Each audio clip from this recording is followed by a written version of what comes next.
Imagine you're a college football player on the road, walking out into the other team's stadium, and you hear over 66,000 people screaming to the tune of "Enter Sandman" at the top of their lungs. Virginia Tech football fans love their Hokies, but the Hokies have not exactly loved them back over the last 15 years. A once perennial contender in the ACC, Virginia Tech has fallen to mediocrity. Not only have they never won a national championship in football, they haven't won a championship of any kind in any team sport ever. Only Kansas State is the other power conference school with this impressive feat. And we've actually recently learned this to not actually be true, given their recent championship in meat judging. Blacksburg, Virginia is one of the best football atmospheres in the country, and the sport of college football is better when Virginia Tech is winning. With that, I would like to welcome everybody to the Virginia Tech Dynasty here on EA College Football 26. This will be the deepest and most immersive Dynasty series here on YouTube, and I cannot wait to get started. Make sure to hit the like button and subscribe to the channel if you are new for more EA College Football 26 Dynasty content with our Virginia Tech Hokies. Let's meet our new head coach. He goes by the name of Cornell Teamer Sr. And I know what you're probably all thinking. Is this the legendary running back from our Kansas Dynasty last year? No, this is not the same person. The running back in the Kansas series' full name is actually Cornell Teamer Jr. The new head coach of the Virginia Tech football program is his father, Senior.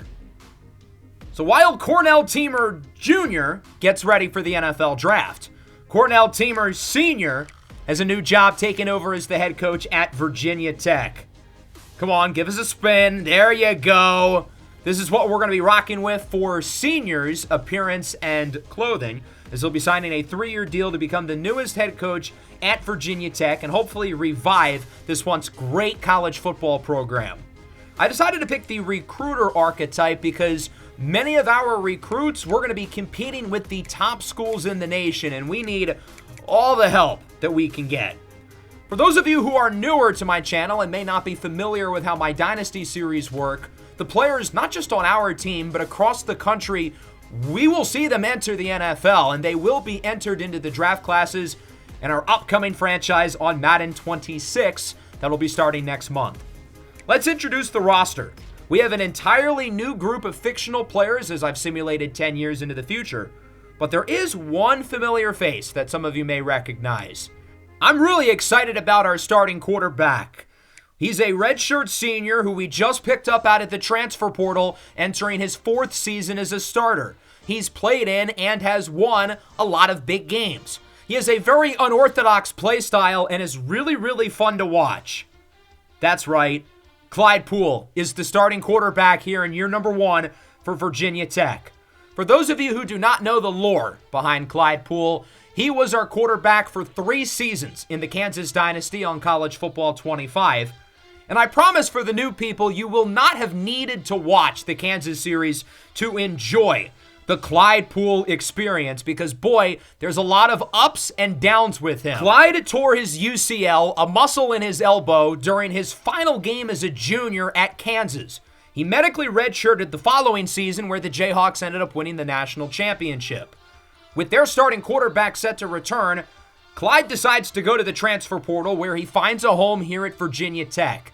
He believes that he can be a quarterback in the NFL, and this season feels like his last chance to prove to the world why he belongs at the next level. Despite issues with consistency and accuracy, Poole is a very physically gifted player. He's got a cannon of an arm with 94 throw power, and he is as electric of a runner as you'll find at the quarterback position with 96 speed, 92 acceleration, and 97 agility. There's no quarterback battle here in Blacksburg. Clyde Poole is the guy here in season number 1, and I'm really excited to see what he's going to do for us this season. In his 3 years as a starter with the Jayhawks, his passing numbers remained very stagnant. He never really improved throwing the football and oftentimes held the team back as a passer, but he was also outstanding as a runner, with over 3,000 rushing yards and 30 career rushing touchdowns in 3 seasons with the Jayhawks. Clyde Poole will be the face and leader of our team here in Season 1, but everybody else in the roster is an entirely new fictional character who we've never met. That is, until today. I think we've got a fun group of players. It's an older roster at the top with a lot of talent, particularly on the defensive side of the ball, but a good group that I really feel like can be competitive inside of the ACC. Let's go back to the quarterback position real quick, because as pumped as I am about getting one more year of Clyde Poole, that's it. He's a redshirt senior. This is his last year in college before, hopefully, he enters the NFL. Is our next starting quarterback on the roster? And the answer to that is, I don't know.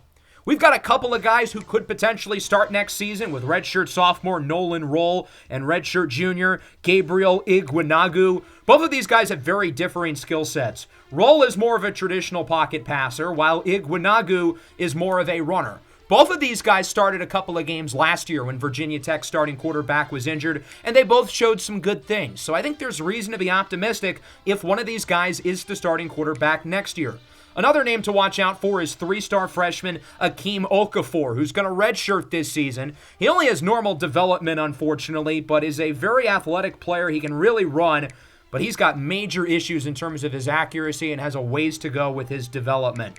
Let's now look at the running back room. It's a pretty young group here. It will be a running back by committee, but we've got a very clear RB1 with junior Mark Armstrong. Armstrong has been a part-time starter over the last 2 years at Virginia Tech, where he's totaled over 1,600 yards and 21 rushing touchdowns in his first 2 seasons with the Hokies. 5'10", 220 pounds, he's a very physical runner. Not going to wow you with his athleticism or short area quickness, but he's a guy who can really run between the tackles and run over your favorite linebackers. I like the young guys we've got with him because I think both of these two really complement his skill sets, with Ashwell Virgo, a redshirt freshman, and Esteban Cabrera, a true freshman. Both of these guys I think are going to see the field a lot this year behind Armstrong. Virgo's going to be our primary third down back. He's the best pass catcher we have in the backfield. He only has 80 speed, though. The lack of athleticism is certainly a concern with him, but I think he'll provide us a lot of value as a pass catcher. Cabrera, meanwhile, I think is the most physically gifted player in the running back room. 6'1", 220 pounds. His combination of speed and quickness is really exciting, and I think he's got by far the most potential of anybody on our roster at the position. So Armstrong, Virgo, and Cabrera will be the primary 3 running backs this year. Behind them, we've got a few names to watch out for, with Jalen Ellis, Reuben Woods, and Keontae Trice-Taylor, all of whom will probably get some carries here and there, but they're going to really have to work their way up the depth chart if they want to see some playing time. We are going to use the fullback quite a bit. I've learned from the Broncos franchise in Madden 25. Major League. That's going to go on the all-college football name team. We have a few guys who will be joining that group, including League, a redshirt senior who's a good blocker but is also pretty athletic, and I think we're going to be able to use him in a lot of different ways. I'm excited about the wide receiver room. We've got some good players for Clyde Poole to throw the ball to, one of the better wide receiver tandems in the ACC, and some young guys who I think can stick around for a while. We'll start with senior Jontre Hickson, who's a team captain. He's a guy who we're really going to flow the offense through here in this first season. 6'1", 180 pounds. He's a really good route runner. He's not the fastest, but he's quicker than fast. 99 agility. His short area quickness is really exciting, despite the fact that his launch speed isn't that great. Along with him, we've got a former 5-star in true sophomore Nazir Ishmael. I think this guy's the best player on the team. He's certainly the most talented player on our roster. One of just 2 5-stars that our team currently has. Ishmael had an okay freshman season, but I really think he's on the verge of becoming a star. 6'5", 200 pounds, he's fast, he's athletic, he can run the entire route tree, and he's physical, as you see on that play. I don't really see a weakness with this kid's game, and with his elite development trait, I really think it's only a matter of time until he's truly a superstar. Even though Jontre Hickson is the wide receiver 1 right now, I don't think it's going to take too long for Ishmael to overtake him. You do not find players like him who are 6'5", who move as fluidly as he does, who understands how to run every route in the book at this young of an age. Now, we've seen Clyde Poole have issues in terms of consistently getting the ball to his top receivers at times, but I don't think he's ever had a player quite with the skill set that Nazir Ismail does, so hopefully those two will be able to form a connection sooner rather than later, and I don't think it'll take too long for Ismail to become the true wide receiver one of this team, even as good as Jontre Hickson, a 4-year starter and team captain, is above him. Along with those two, I think we've got a couple of intriguing complementary pieces. Even though the passing game will certainly flow through both of Jontre Hickson and Nasir Ismail, we've got some other guys to be excited about. Trevor Adams, he may not be the biggest, only 5'8", 185, but he's a really tough player. And then Ahmad Slayton has the new gadget archetype. He's a guy who's going to line up all over the field. With Adams specifically, he really fits every stereotype you think of when you try to think of the prototypical white slot receiver. He's small, but he's tough for his size. Sneaky athletic. I mean, this kid's got a little juice to him. 88 speed, 95 agility, 93 acceleration. And then Ahmad Slayton, pretty athletic player in his own right. He's going to line up all over the field. I think at wide receiver, at running back, in the slot, on the outside. We're going to try to use him in a lot of different ways. And I think both of these guys are going to be very nice complementary pieces alongside Hickson and Ismail. In terms of our depth behind those guys, we've got Braden Hasty, a redshirt junior, physical, jump ball type of receiver. And then after that, we've got 3 true freshmen, all of whom are probably going to be redshirted this season, but all of whom could potentially play a role for us down the line with guys like Hickson, Adams, and Slayton not sticking around that much longer. Malachi Lavelle Jr. is a really intriguing combination of size and speed. Tuzar Camper, 6'5", star development. And then Kalen Handy, he's tiny, 5'7", 161, but I think if all goes well, he could potentially be the slot guy after Trevor Adams. At tight end, a big addition for us out of the transfer portal with Brandon Marbury, a redshirt senior. Clyde Poole was able to pull some strings and convince Marbury, who's been a focal point of the USC passing game, to jump ship on our side. Marbury was really solid last year, had nearly 50 catches for over 600 yards with the Trojans, 6'5", 245. I like his athleticism. I think he can block a little bit. He's bounced around at a few different schools, had a stop at Ohio State before the Trojans, but now finds himself here in Virginia Tech as the unquestioned starter. After him, we've got Tevison Jackson and Nate Westbrook, who are more of your athletic, receiving type of tight ends. JoJo Friesen, a freshman, really good route runner, really polished catching the ball. And then Tyler Babcock, a true freshman. He's more of a pure blocker. I'm not confident that we have our starting tight end for next year, though, on the roster after Marbury. The offensive line is also a weak link for us. It's a really young group. True freshman Kingston Carter will likely be the starter at left tackle. Last year, we started a different true freshman in Emmanuel Fraboni. I thought he did fine, and I don't really know what his role is going to be this year with the addition of Carter, who's a little bit better. So both of those guys are probably going to see the field quite a bit. Our best player on the offensive line is at right tackle with Dante Diamont, a junior. He's a really good pass protector. I think both him and Kingston Carter are at their best in pass blocking, moving backwards on an island with edge rushers. Diamont is also the youngest team captain on the roster and has become a really important character guy for us. Noah Matoa will be redshirted, a talented freshman with star development. We've also got Alexander Redfield and Gage McKillop, a couple more freshmen developing in the wings. At guard, we've got a couple of guys who could play on the left side with senior Byron Warmack and true freshman Harrison Hammonds. Obviously, in an ideal world, Hammonds ends up winning the job. I really like his game, star development, a guy who I think could really develop into a good player. And then at right guard, we're likely to go with one of our veterans, a 3-year starter at the position with Brandon Lee, who I think is really well-rounded, very solid overall player. And then in terms of the other kid, Hammond, who we're hoping to start at left guard, I really like his game because he's super athletic, and I think there's a lot of room for him to potentially improve.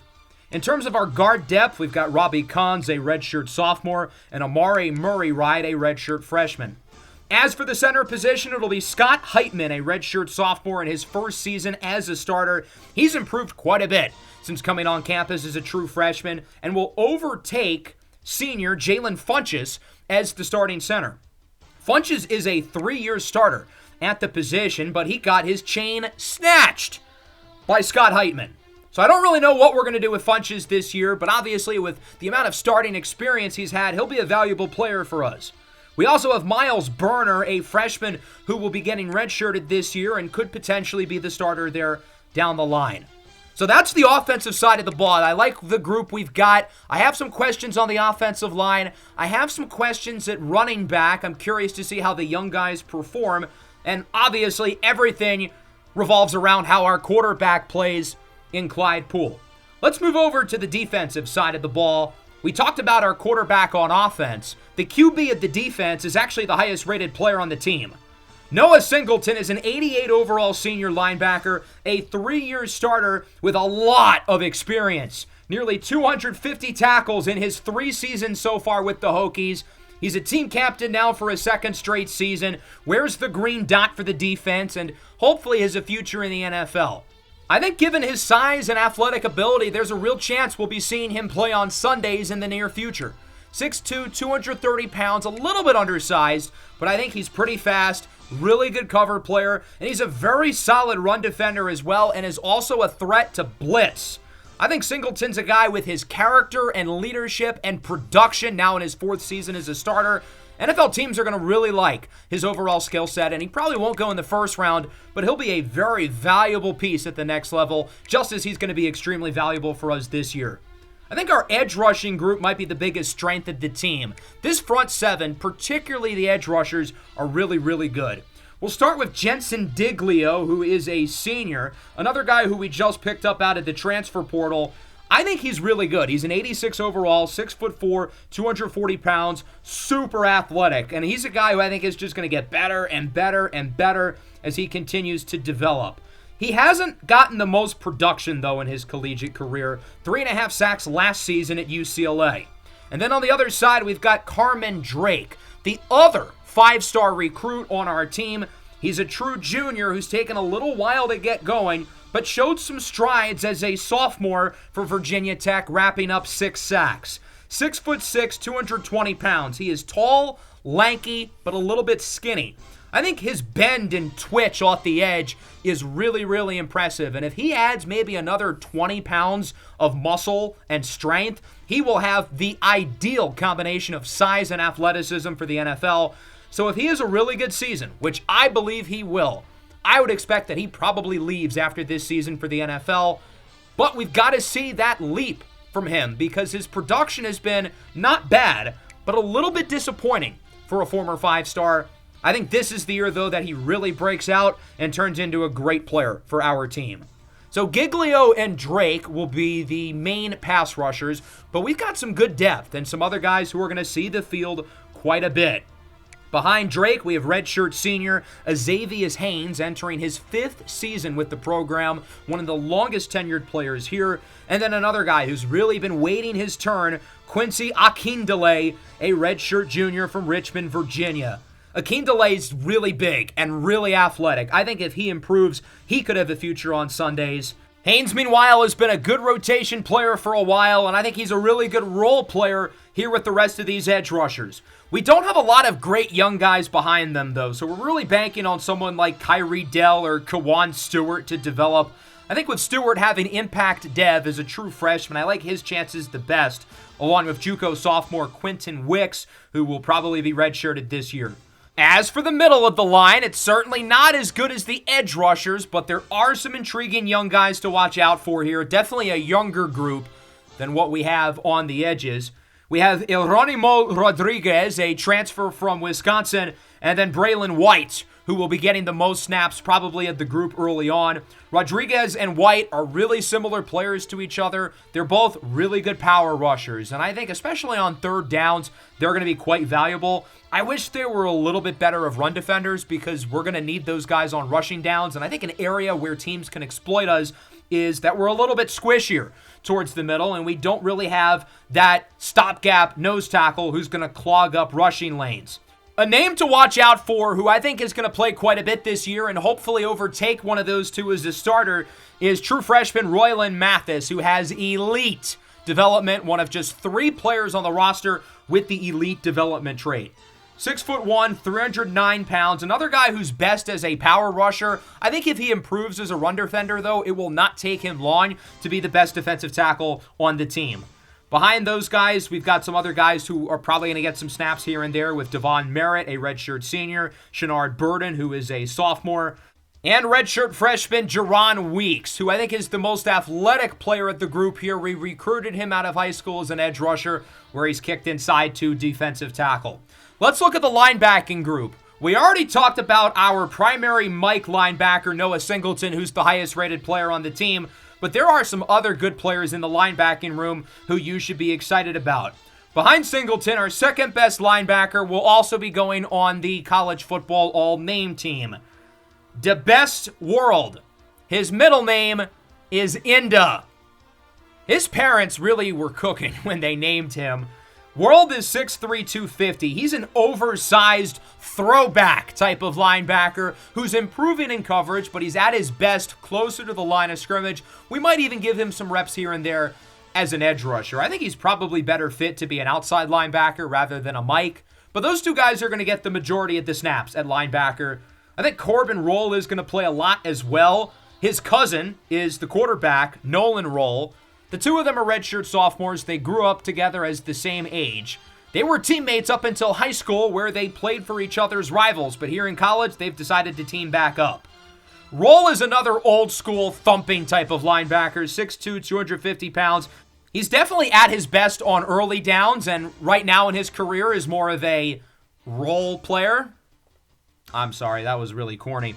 But the goal for him is that he gets to be on the field more on passing downs, especially with Noah Singleton gone after this year. We recruited the linebacking position well last year. A couple of freshmen who I think could be starters in the future with KJ Story Jr. and Nathan Grimes. Grimes is more of the cover linebacker. Story is more of the physical thumper. These two are nearly identical physically, both right around 6'2", 230 pounds, so pretty much the same as Noah Singleton. Grimes is a little bit more athletic. Story is a little bit more stronger. And the fun story, get it, with KJ Story, is that his dad is Kyril Story. The K in KJ stands for Kyril. For those of you who have been around the channel for multiple years, you'll know his dad Kyril, a great basketball player with the Seattle Sonics. In terms of the depth, we've got Jerez Telfort, a senior, Tyler Bennett, another senior, and then with our will linebackers, redshirt freshman Omani Hicken. I think he's going to play quite a bit, sort of as the fourth wheel. And then we also have Kane Silvestro and Emeka Ejiro Tutu behind him. I think his nickname will definitely be Tutu. Let's move over to the secondary, which I think is the weak link of the defense. We don't have many great players in the DB room, and we're hoping one or two of these guys can really break out. I will say, though, I love the youth that we have at these positions, and I think it's only a matter of time until some of these younger guys really start to find the field more. We're super deep at safety, and I like the depth at corner that we have as well. So let's start with the two boundary corners on the outside. LEU Gold is an intriguing junior, 6 foot, 180 pounds. He's athletic, he's got good ball skills. And then Jair Hill, a redshirt junior from Philadelphia, also with good size at 6'1", really good in zone coverage. Hill has been waiting for his turn to be a regular starter with Gold, who's been starting since his true freshman season. And now both of these guys will be opposite of each other. In terms of our options in the middle, we're going to see a number of guys take those snaps. In terms of early in the season, I think most of our nickel and dime snaps will go to some of the older players we have at this position. Not even really older, though, because they're sophomores, but they're a little bit more experienced. That starts with Jasur Bilal, who's not the most athletic player in the corner room, but I think he's really smart, really instinctive, good around the line of scrimmage as a slot guy. And then Samson Abbott, a true sophomore with star development, who played quite a bit last year. If he continues to develop, I think he could be a long-term starter here for a little while. Both Bilal and Abbott are going to see plenty of snaps this season. But all four of these guys have to watch out for the two youngsters we've got at the bottom, because I think the two young guys who are last in terms of rating right now will not be last for much longer. I think these two young guys have a chance to be really good. Smoke Lewis, true freshman, elite development. I think it's only a matter of time until he's really good. And then Caleb Fleming, a redshirt freshman, former 3-star recruit who's improved a lot since he came to campus last year. Both of these guys are going to play a little bit early on. We're going to have to figure out if we're going to redshirt Smoke Lewis. But I'm really excited about both of those players. I think they each could have a big role for us. At free safety, true sophomore Justice Watkins will be our primary center field cover type of safety. He's a guy who knows how to roam a lot of space. And then Darius Penny, a redshirt junior. He's a team captain and has been a starter for a little while. Another really good cover player, super instinctive, high character, one of the leaders of the defense. But those two are not going to be the only guys who find the field, because we've got a couple of redshirt freshman safety who I'm really excited about. They each have taken big strides in development since joining the program, and I think are going to see the field quite a bit. Colby Cook is super versatile. I think he's going to play in the box quite a bit. He'll play in the slot quite a bit. A Swiss Army knife, master of none type. And then Mario Berkovici might be the most athletic player on the team. 94 speed. He's also super versatile, and I think the ceiling with Mario is really, really high. I don't know how we're going to get all these DBs on the field, but I want these guys all to play because I think they're all super talented. Floyd Mercer and Ashton Trinidad is our depth at free safety, and then Teron Morrison, Jamerson Drango, and Tristan Stefan is our depth at strong safety. Last but not least, we'll wrap up with the special teams. I don't really know who our kicker is going to be this year, because we have two really good punters, with Warner Troutwine, a freshman from Honolulu, and Ashton Lemon, who we just got in the transfer portal out of BYU. Troutwine kicked in high school, so I think he'll probably be our kicker to start the year, but we also have Dalton Blonde, who really lives up to his name, as a 67 overall. So there you go. That's the roster here for Season 1 with the Virginia Tech Hokies. We haven't even played a game with any of these guys, other than obviously Clyde Poole, yet I'm already starting to feel attached to a lot of these players, and I cannot wait to see how they ultimately perform this year and moving forward. However, in the ever-changing landscape that is college football, a lot of these guys are probably not going to stick around because the transfer portal is obviously bigger than ever before. We will be using very harsh sliders for the transfer portal. Of course, yesterday I uploaded my Dynasty settings and sliders. I said you should keep your transfer portal sliders, especially when it's all fictional players, in the 63 to 70 range. I haven't officially decided where I'm going to put the sliders, but I'm kind of thinking we do 75 for both user and CPU.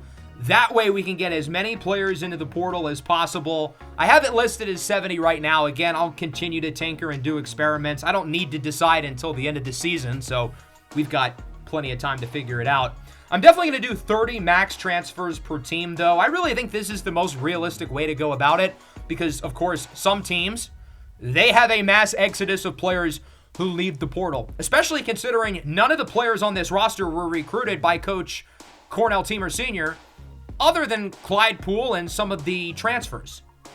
Another challenge we're going to have is to revive the ACC. This conference appears to be on its last legs. They've got some really good teams. Clemson, the preseason #1 team. Miami, #4. They're one of our protected rivals. We're going to play against them every year.